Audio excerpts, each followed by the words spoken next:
Yes, everybody. What's going on? Ryan Williams, AFC, back with another match reaction, of course. It was Arsenal yesterday, victorious at the Amex Arena, beating Brighton 1-0. Now, if you're new to the channel, please make sure you like, share, and subscribe. Let me know your thoughts and comments of the game and the video, of course, in the comment section. And, of course, share the content. So, back-to-back wins from Mikel Arteta and the Arsenal. And I have to say, I wasn't exactly happy with the performance because the first half was a bit of a snooze fest, let's be honest. Nothing really great. I felt Brighton were, what's the words? I felt they had a better first half. I felt they were kind of controlling the game a little bit more. They were taking the game to us a little bit more as well. But, you know, we had a few good patterns of play a little bit. Just wasn't clinical enough on those and that aspect. And then the second half was where we really kind of kicked into gear. I felt we kind of saw what Brighton were really about in the second half. And we stepped it up. We definitely stepped it up. Whatever Mikel Arteta said in the second half, in half time, surely showed in the second half, and we definitely turned into a better team. We started playing the ball around a little bit more. We're actually creating space because the first half was a little bit sloppy. Guys like Elneny was all over the place. Bukayo Saka was all over the place. Just a little bit laggy legs in the first half, I have to say, of course, because, you know, there was a lot of intensity in that Boxing Day clash against Chelsea. Of course, 3-1. So I felt, you know, with having the same team, barring Aubameyang in for Lacazette, who were on the bench, yeah, most of them might have been a little bit tired, of course, because I felt they left it all out on the pitch. But, again, the second half, like I was saying, I don't know, it was like a new lease of life, energized, you know, a good substitution from Mikel Arteta, and a goal within 21 seconds from Alexander Lacazette. Now, of course, if you saw my preview, I did say I think we should just keep the same team. Aubameyang should come off the bench if need be and, you know, pretty much come out there and, you know, gain some confidence. When really it was the opposite way round. And I felt Aubameyang for this game wasn't really doing that much, to be honest, off the ball. I heard a lot of people say he was working hard, but I didn't really see him working hard all that much, to be honest. I felt Aubameyang, when his opportunity came, he wasn't clinical enough. I mean, there was probably about 2 chances where I did feel sorry for him. The goalkeeper, where I think it might have been Bukayo Saka with an awesome run, just slides it in for him. And, of course, Aubameyang first touch. Last season, all day, he scores that. But the goalkeeper just reacted so well with his foot to it. And that was unlucky. There was another shot where it was a little bit of a difficult situation where, for me, I felt he released it a little bit too late because I felt, you know, he took a step too late in releasing the shot because of the 2 Brighton defenders. But at the end of the day, he released the shot in such a difficult spot, which I have to say was impressive, but it just wasn't good enough. And there was another shot as well where I felt he should have at least took his time with it. But, you know, Aubameyang's trying in that retrospect in terms of shooting. So, of course, I give him the benefit of the doubt. The guy's not on form right now. So, I think the best thing right now we need to do is support him and, you know, try to help our captain out. But, you know, again, for me, the praises go to the 3 youngsters in the squad in Martinelli, Smith Rowe, and Saka. I think we need to keep this rolling. Those 3 players are giving Arsenal a new lease of life right now. I know it's only been 2 games, but we have to take this game by game. I know that also, which is why I'm not getting too carried away. You know, I have in the past, but if we understand the situation that we're in right now, looking at it, we're 13th in the table. We moved up, which is good. A Man United victory against Wolves definitely helped us out. You know, because if Wolves would have won, then it would have been a lot more harder. We would have been 5 points behind Wolves. Now we're 2. So, going to West Brom is just as important than it was in the first place. So, in the next game. So, you know, I feel we really, really need to step up. And these youngsters, going back to them, are going to be really, really important going into that game. Should be selected. But, of course, we don't know. Maybe the likes of Nicolas Pepe or Willian will come back into the squad, which I will not exactly be happy about. I know about squad rotation and some of these players might be tired and leggy, but this is, listen, as far as I'm concerned, we do need to look after them. This is why Martinelli was taken off, and of course, you know, protection of him, because he has only come back from a long injury, you know, which he sustained last season, near towards the end. But, you know, guys like Bukayo Saka, guys like Emil Smith-Rowe, especially Smith-Rowe, who, you know, is starting to get around the games now, which is good. We know how much of a special talent he is as well. You know, of course, we've seen it through the cameo appearances in the Europa League and bits and bobs last season. So, you know, I feel it's important that Mikel Arteta uses these players correctly and not drop them. Just don't drop them. You don't want their confidence dropped coming back into a new year. And, you know, the first game of the year, away at the Hawthorns against West Brom, the last thing you want to do is see any of these threes drop. Unless of an injury, touch wood, nothing, you know what I mean, nothing happens. But it's really important because Smith-Rowe, again, really, really good performance. Not as good as the Chelsea performance, but again, finding the spaces, dropping into the pockets, creating spaces for Aubameyang and Lacazette and Saka, Martinelli. Like, he was just doing what we needed. We needed someone to open up the spaces for us. And again, like, his contribution in terms of creativity is what we've been lacking this season. And it also just another slap in the face on why didn't Mikel Arteta use Smith-Rowe earlier on in the season, where we weren't creating absolutely nothing. We're getting hurt by teams like Burnley, Southampton, Wolves, Aston Villa. I mean, when you look at all these games in the past, hell, we could even took Emil Smith-Rowe to Old Trafford where we won.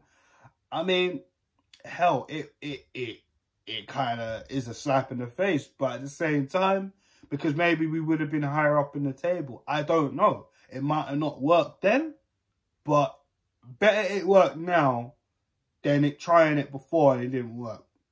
I know that sounds a little bit crazy because it kind of contradicts what I just said. But it's important now because at least we're trying. And back then, you know, we were annoyed. We were like, Mikel, you need to stop picking these players. And a lot of us were like, okay, you know, we're not a fan of you now. You need to leave. Whether you're Arteta in or like myself, Arteta out, because he still has a lot to do to turn me around. Whilst he's here, he needs to sort it out. In the meantime, that's the situation, because they're not looking to get rid of him. That's just the situation. And until they don't get rid of him, he needs to turn it around and keep playing the youngsters, because again, these are the future. Martinelli has been a breath of fresh air since he's come back. He showed us what we have been missing in terms of intensity, hard work, drive. You know, we've been seeing that with Saka. Saka, I've said in previous videos and other content creators content, where I've been saying I felt like he slowly started to regress a little bit, because I feel like he had to carry this team on his back.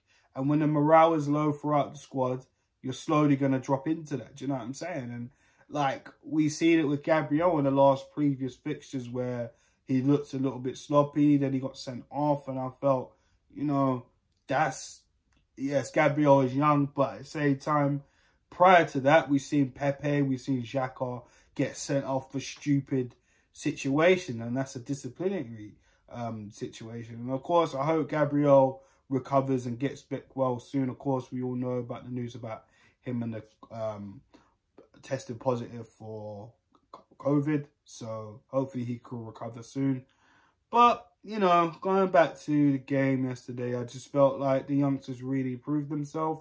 I felt Rob Holding and Pablo Mari did very good performance by both of them.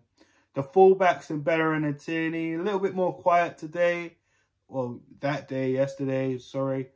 But they still did their jobs. You know, the midfield, I felt Xhaka was better than Elneny. I felt Elneny was sloppy, which also I didn't really point out in the Chelsea game. I felt Xhaka was better at two, of course, but, you know, Elneny just wasn't really good. And it seems like Elneny plays better with Thomas Partey than he does with Xhaka.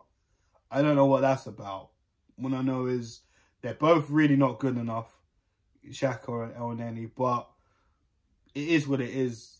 And Xhaka wasn't really all that great, but he was better than Elneny. Let's just be honest. And like I said to you in the Chelsea review, you know, expect what to expect from guys like him and Hector Bellerin, where they're not as consistent. Let's not get excited. They played a wonderful game against Chelsea, but for Brighton, they'll probably be back to their usual selves.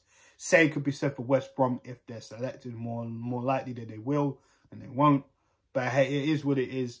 But yeah, we just got to carry on the momentum and just try and get the 3 points. Hawthorns again, you know, it's going to be a tough game.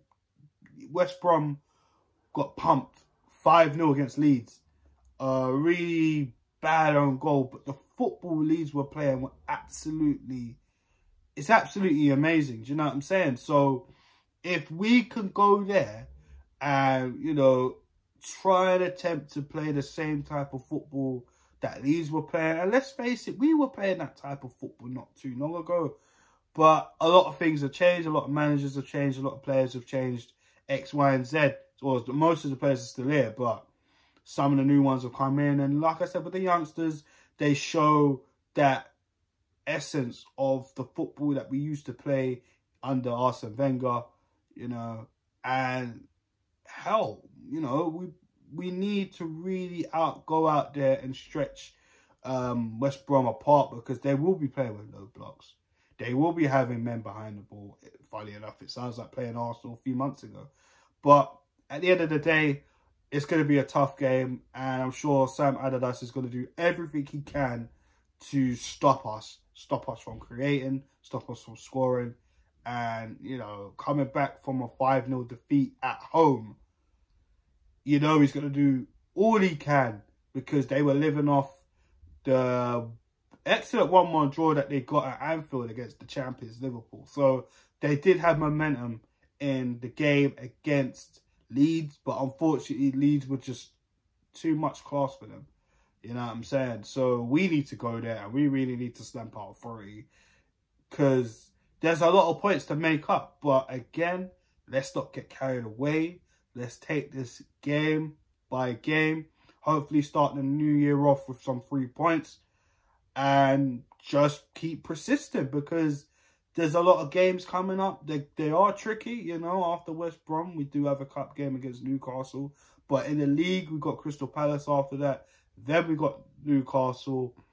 And yeah, I know the games are going to get coming thick and fast. Apologies, I can't remember the rest of the fixtures off by heart. But it's going to be difficult. But all in all, 3 points. Great win for Arteta and the Gunners. And we move. So guys, that was my review. Of course, if there's anything I missed out, let me know in the comment section. Who was your man of the match? Of course, Bukayo Saka was man of the match. Again, back to back. Just shows how special this guy was. If I have to say anyone man of the match for me, I'd have to probably agree with that. I think Bukayo Saka, for me, was probably the most outstanding player on the pitch. I felt second, if there would have to be anyone second, I'd probably say Smith Rowe again. He's just, oh, this kid's just amazing. And funny enough, he's from the Croydon area, which I'm quite near to. So that makes me a lot more happy. You know what I mean? Someone quite local out there playing for the Arsenal and actually getting good performances and good game time. So hats off to Smith Rowe. I'm happy about that. But anyways, Like, share, subscribe, guys, to the channel. And, of course, let me know your thoughts in the comment section, as always. And if you want to get in touch with me, it's at RJ Wills on Twitter. And, of course, follow the Instagram, which is the same name as the channel. I will be leaving links in the description. Again, I apologise. I haven't been putting the links in. I don't know why I haven't, to be honest. I've got no excuses. I should be doing this. Been doing this YouTube channel for about over a year now. So, yeah. But, yeah.